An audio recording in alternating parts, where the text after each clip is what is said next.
Okay, so we're going to get started. We're on Daf Pei Beis Amud Aleph, and we're up to the Pei Beis. So Higdilu lo yishapeh v'chulei. The Mishnah had said that when a person buys one or two trees, he does not acquire any real estate along with the deal.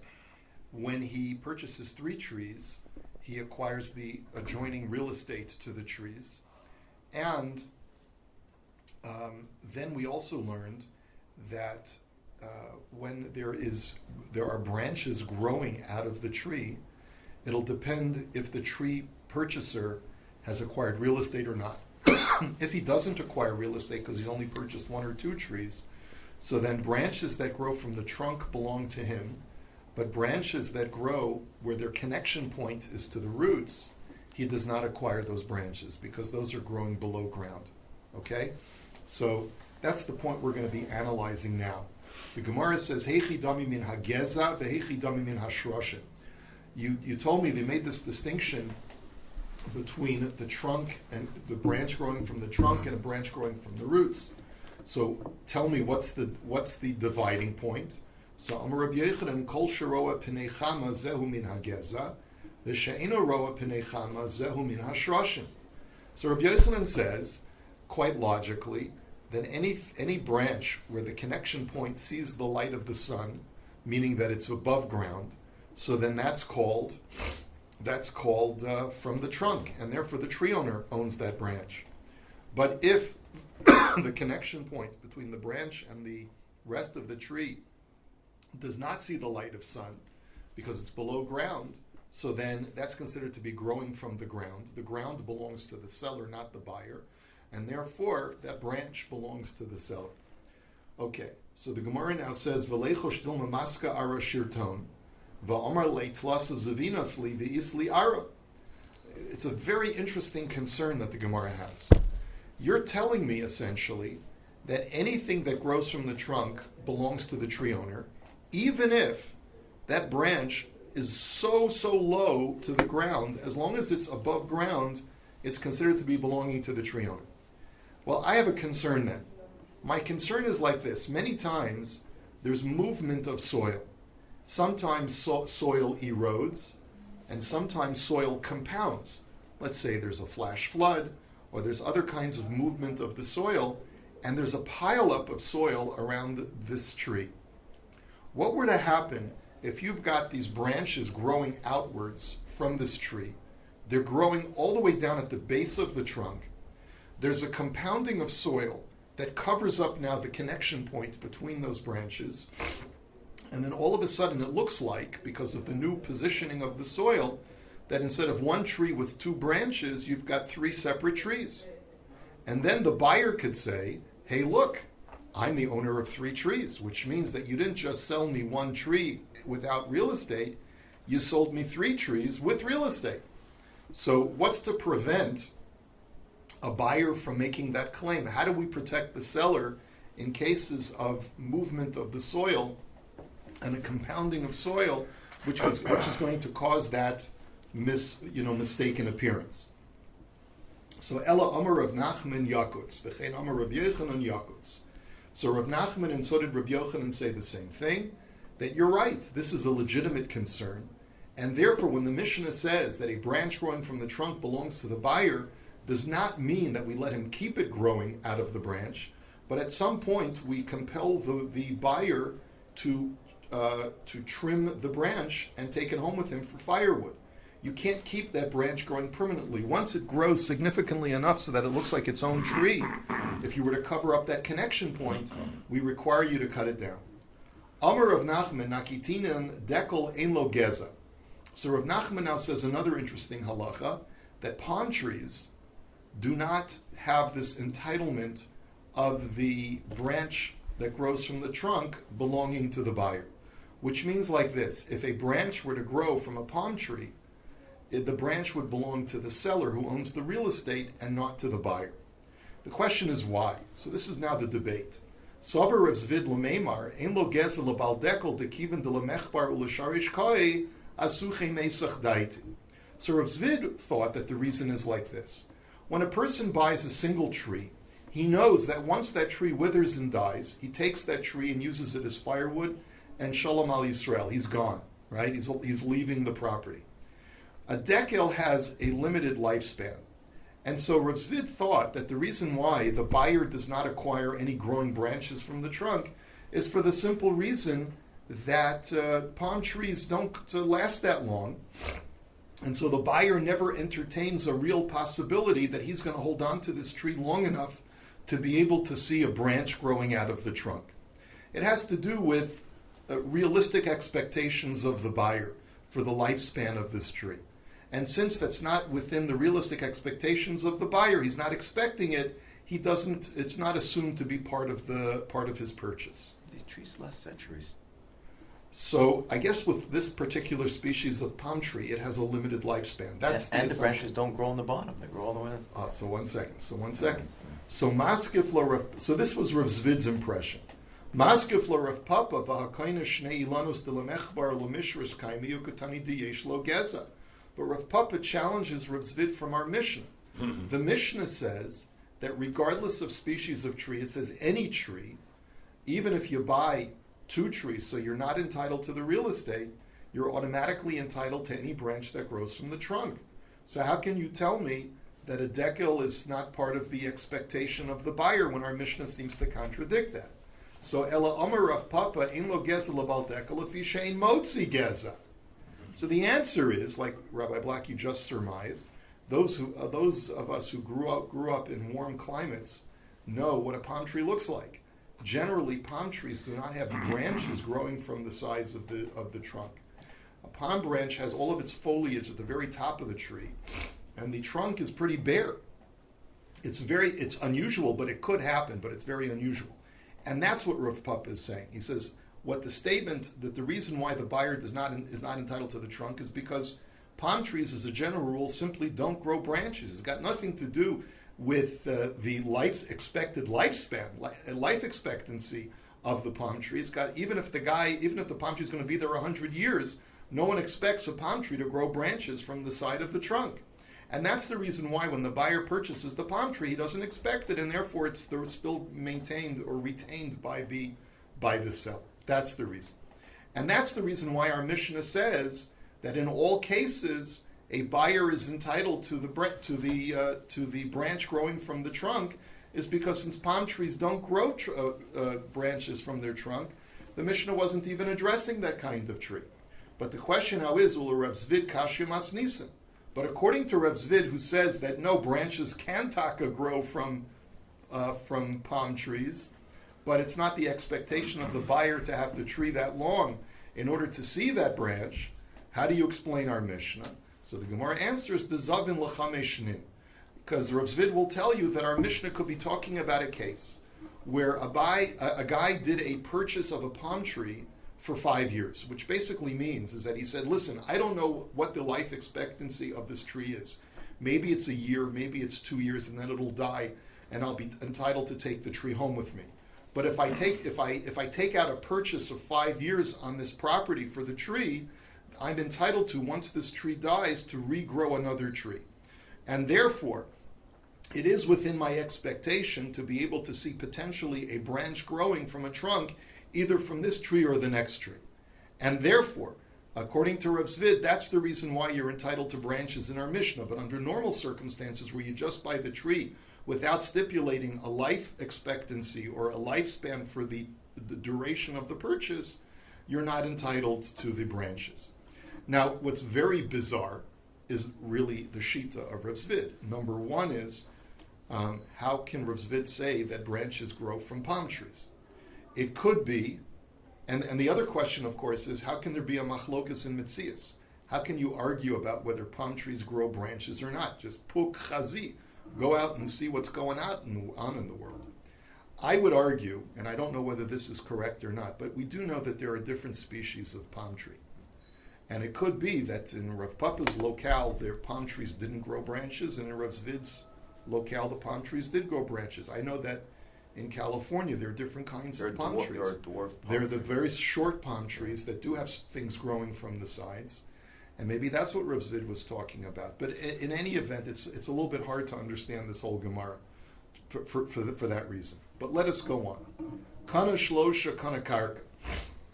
That if we said that if a person purchases 3 trees, he acquires all of the adjoining real estate. So vikama, how much of the adjoining real estate is part of the sale? So Amar Reb Chia bar Abba, Amar Reb Yochanan, hareze kana tachtehen uveineyen v'chutz lahen kimolo ore v'salo. So the answer is, according to Reb Chia bar Abba, the name of Reb Yochanan, that you acquire certainly the land that's underneath the tree. You acquire the land, if you would just imagine a triangle, 3 points of trees, all of the land in between the trees, that's for sure you acquire.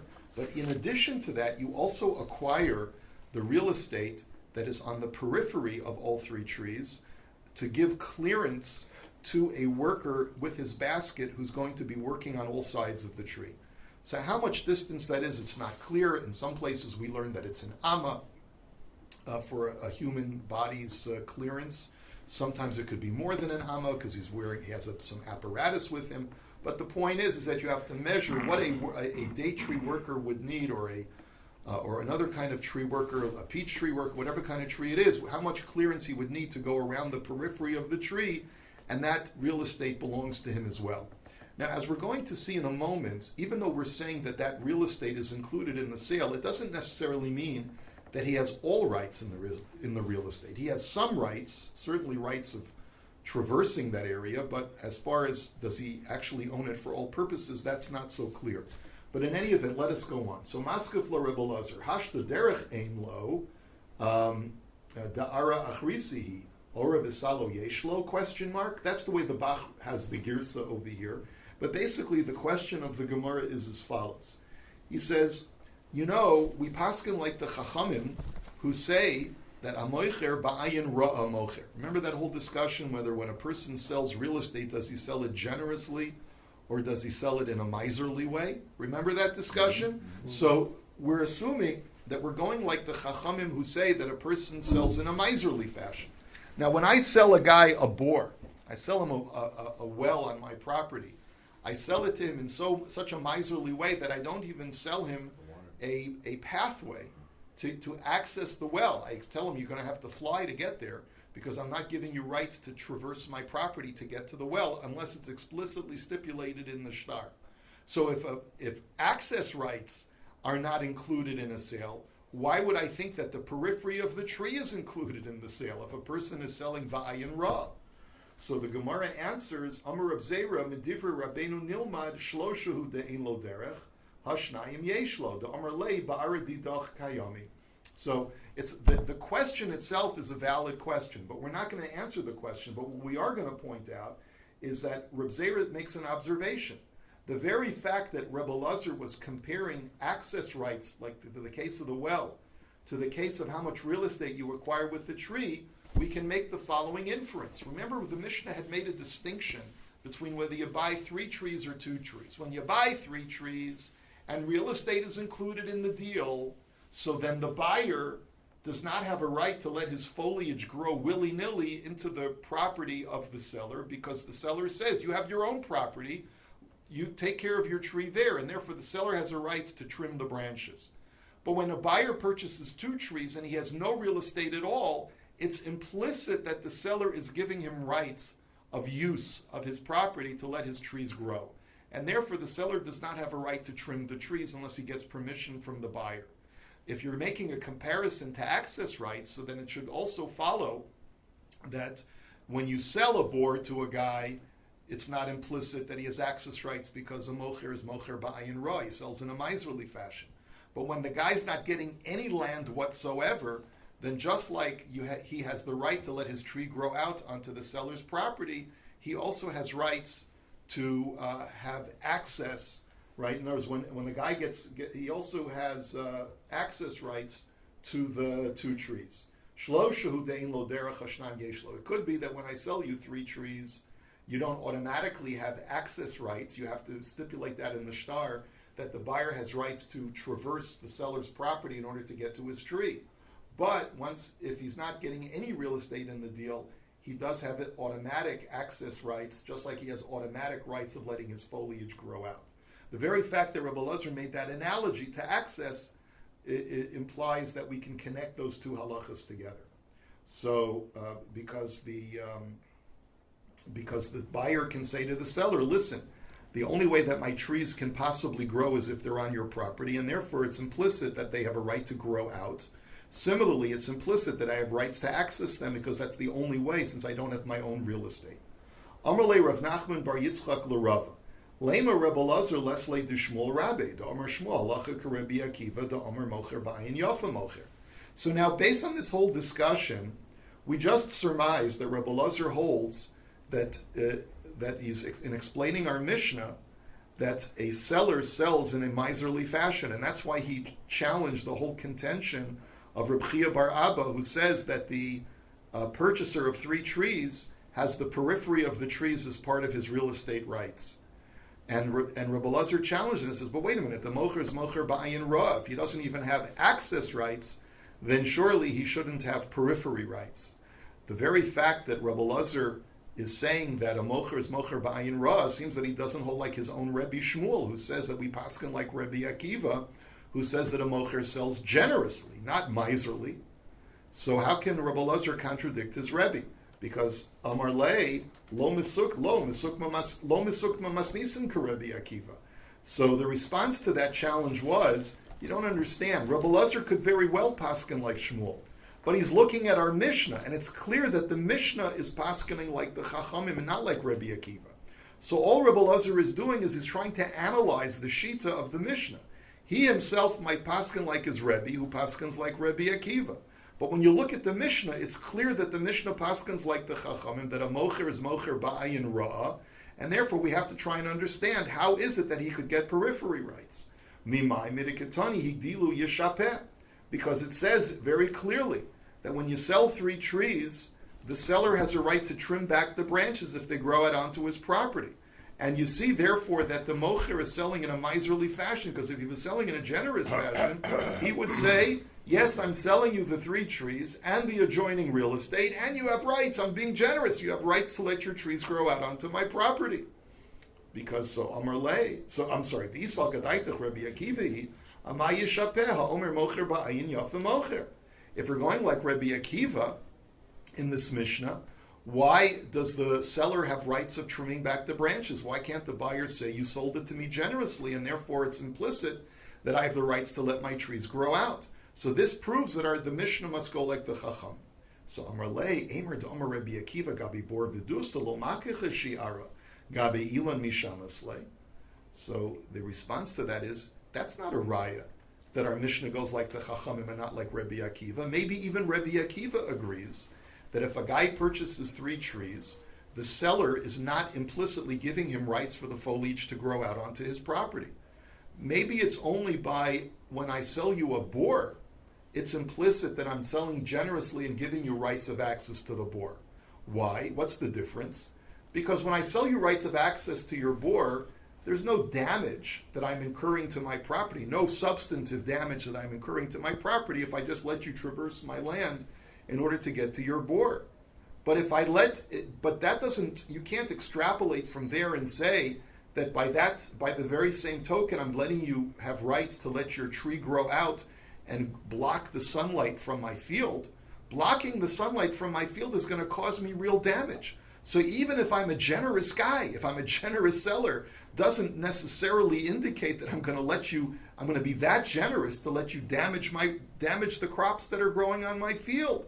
He says, Milo modi Rabbi Akiva be'ilan hanota l'soch sedei chaver shekotzeitz malo mardeyam el gabe macharesha.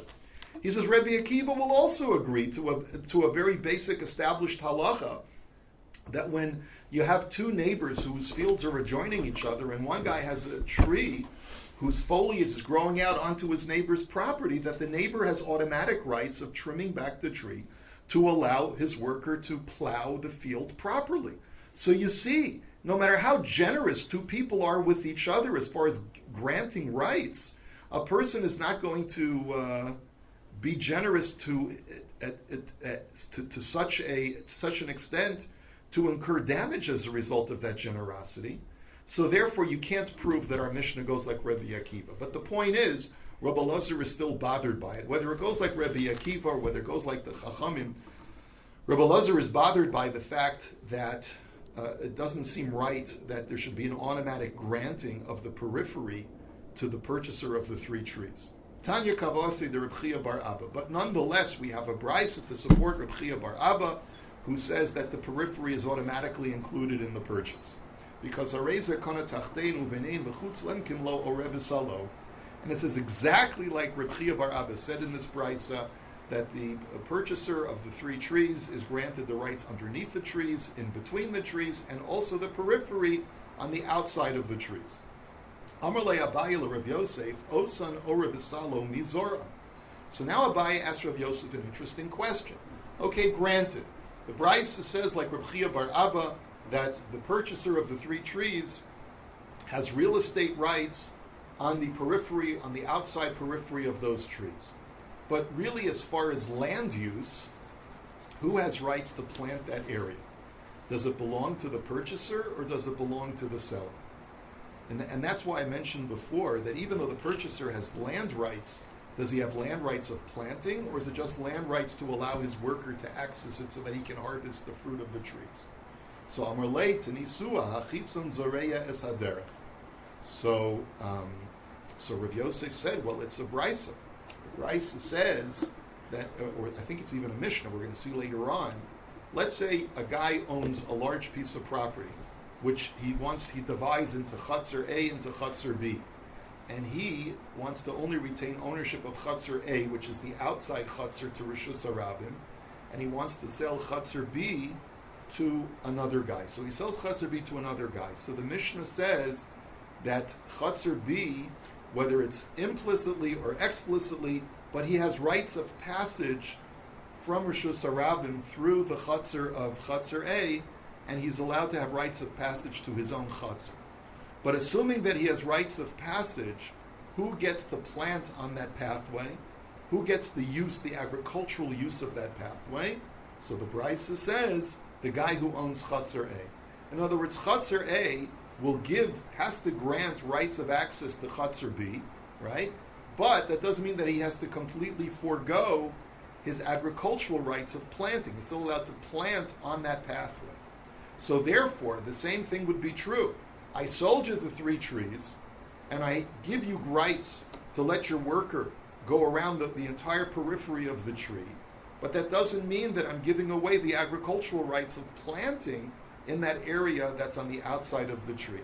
The seller says, I'm still maintaining those rights. So Amarlei midami hasam lesle pseda lelokeach. Aval hacha isle pseda lelokeach. Amarlei kamitan fi peri. So Abaya objects. He says those two cases are not comparable. When B traverses A's field, there's no loss to B if A plants on that pathway. B will just walk over the plants. It's not a big deal. There's no damage, there's no inconvenience to B. However, in our case, if I purchase three trees and you, the seller, are going to retain rights of planting right around the tree, at the base of the tree, then when my fruits fall off the tree, they're going to get scratched and marred by falling onto your plants, onto your wheat stalks. And so that's not fair. I'm incurring a loss if you retain the rights of planting underneath the tree. So that's the reason why Abaya says the two cases are not comparable. So halodamya elo l'seifa v'zevazeh inon rishayin l'zora. So therefore Abaya says you got to look at the seifa of that Mishnah that we're going to see later on. In a case where Chatzar A gives rights of passage to Chatzar B, but he gives him rights of passage not in the middle of his straight through the property, but on the side of his property, where he tells basically Chatzar B, I hereby grant you rights of passage to get from Rishus Harabim to your Chatzar, but you have to go by the edge. The pathway to get to your property is on the edge of my property, not in the middle of the property. In that case, the Mishnah says that neither of them have rights to plant, because it's not an inconvenience for A to seed that area, because it's on the edge of his property anyway. It's not running through the middle of his field. And therefore, there's no inconvenience to A to sort of basically not plant at all. And that's what we would say over here. The same thing would be true over here, is that the seller has no rights of planting because it's an inconvenience for the buyer. And in the same way that we want to try and service both parties fairly, just like in the case over there where neither party can plant on the pathway. Tanya Kavase de Abai, and we have a brisa that actually supports Abai's contention that neither party can plant on the periphery around the tree. Areza kana tachtenu v'nein v'chutzlan kimelo orev v'salo, v'zev hazeh einan rishoyin l'zora. And that's exactly what the brisa says, that neither the purchaser nor the seller has rights to plant around the tree, because the fruit has to have a right to fall down onto soft earth and not onto sharp plants that are growing there. Now, v'kama yehi b'nei. So now the Gemara undertakes the final question that we're going to see for today, which is, how much density is there when you purchase 3 trees? Remember, we mentioned before, when you purchase 3 trees at a certain distance from each other, it's understood that you're purchasing a field with trees. But if the trees are too densely packed together, that's not a field anymore, that's a forest, and therefore the land is not included in the sale. And when the trees are spaced too far from each other, they're no longer considered contiguous to say that the land in between them is included in the purchase. So how far apart from each other must they be? So Amar Rav Yosef, Amar Rav Yehuda, Amar Shmuel, Me'arba amos ve'ad shmona. So Rav Yosef quotes Rav Yehuda in the name of Shmuel as saying, they have to be a distance of between 4 and 8 amos from each other. And Rava Amar Rav Nachman Amar Shmuel, Mishmona ve'ad sheishaser. He says no, it's from 8 amos to 16 amos is the required density. So Amar le Abaye le Rav Yosef lo siflo galei de Rav Nachman t'tan masnisin kavase. So Abaya very respectfully turns to his Rebbe Rav Yosef, who he knows sometimes suffers from amnesia in his older age, and he says to him, Rebbe, I don't think that you should be disagreeing with Rav Nachman in this area, because after all, there's a Mishnah that goes like him that says that up to 16 amos is considered to be contiguous. Not like you're saying that only up to 8 amos is considered contiguous. And where do we see this? That nan hanoteya is karmo sheishes rei ama al sheishes rei ama mutar lahavi zera l'sham. There's a Mishnah in the Maseches Kilayim which states as follows. We know that for the laws of Kilayim, you're not allowed to plant grapeseed and wheat seed together. And you're not even allowed to plant wheat seed within a vineyard. So the Mishnah talks about a case where the rows of a vineyard are situated such that they're 16 amos apart. Once they're 16 amos apart, they're no longer considered to be contiguous vineyards. They're considered to be 2 separate vineyards, these 2 rows. And therefore, you're allowed to plant wheat in between the 2 rows of vines because it's not within a vineyard anymore. So that in itself demonstrates that 16 amos is the crucial point of where something is beyond 16 amos is no longer considered to be contiguous, just like Rav Nachman had said. And the Mishnah over there continues and it says, Amar Rebbe Yehuda Ma'isa b'Tzalmon be'echad shenotes karmo sheishes rei al sheishes rei ama v'hayahofich sei'ar shtei shuros l'tzad echad b'zoreya sanir l'shana acheres hayahofich asasir l'makam hazera b'zoras habor uba Ma'isa l'fnei chachamim v'hitiruhu. And Rabbi Yehuda illustrates. He says there was once a guy in this place called Tzalmon, and he had the following scenario. He had 2 rows. He had multiple rows of vines, and he wanted to plant wheat in between the rows of vines that were 16 amos apart. So year 1, he looks at row 1 and row 2, which are 16 amos apart, and he uses sticks or whatever he's going to use to push the foliage of the vines moving in opposite directions. And the reason why he had to manipulate the foliage of the vines is that if the vines would grow towards each other, so then that would diminish the 16 amos distance, and then you'd have a vineyard again, and he wouldn't be able to plant wheat in between. So he pushed them apart from each other so that they were growing outward away from each other, and he grew wheat between rows 1 and 2. The second year, he decided, you know what, let me do crop rotation. So he goes between row 2 and 3 of the vineyard, and he reverses the position of the foliage growing from the branches so that now 2 and 3 are growing outward from each other. And he plants in between row 2 and 3, which are 16 amos apart. And the issue came before the Chachamim, and they said, that's perfectly permitted because they're 16 amos apart. So Amar Lei, so Rav Yosef now, who's challenged by his student Abaye, says, you see that 16 is the threshold, not 8. He says, Ana lo yadana ela ufta hava bedura de ra'usa. He says, listen, I don't know about that Mishnah, but I can tell you one thing. I know about a Maisa that happened in this Valley of Shepherds. That was the name of the place. And there was a situation where a guy over there bought 3 trees, and he was expecting to acquire the real estate as well. Va'asu lekame de Rav Yehuda va'amar le zil havle kimlo bakar v'kelev. And the situation came before Rav Yehuda. The issue was this. It was less than 8 amos distance between the trees. The buyer claimed that he had rights of real estate. The seller said, no, it's too densely packed. It's not a land deal. So the shaila came before Rav Yehuda, and what did Rav Yehuda paskin? He said, as long as there's the distance of a bull to be able to pull the plowing apparatus between the 2 trees, then that's sufficient distance, and the land is included in the deal. V'lo hava yadana kimlo bakar v'kelev kamu. And I didn't know what that width of distance is for a bull and its apparatus. But Kevin Deshmaita lahaditnan. But then I learned the following Mishnah, right? Lohita adam ilan samach l'stei chavero ela im ken hirchak mimenu dalet amas. That you're not allowed to plant a tree adjacent to your neighbor's field unless there's a distance of 4 amos from his crops, because you have to give him space to let the animal plow. And how much is that? That's dalet amos. V'toni Allah dalet amos sha'amr k'lei avodas ha'kerem. And the reason is because there has to be room for clearance for the animal and the plow. So therefore, I said, Amina Shma Mina Kim Lo Bakar V'Kelev Dalet Amos. And therefore, I concluded from there that Rav Yehuda's psak was that as long as the trees are spaced 4 amos from each other to allow clearance of a cow to pull the plow, then that's sufficient distance. So therefore, that was my basis of saying from 4 to 8 and not from 8 to 16. Because you see from the Maisa with Rav Yehuda that he passed, as long as they're 4 amos distance from each other, that's the minimal threshold. So it can't be like Rav Nachman said from 8 to 16. It's got to be from 4. Now, how do we know it's 4 to 8 and not 4 to 16? That's not clear from the Gemara.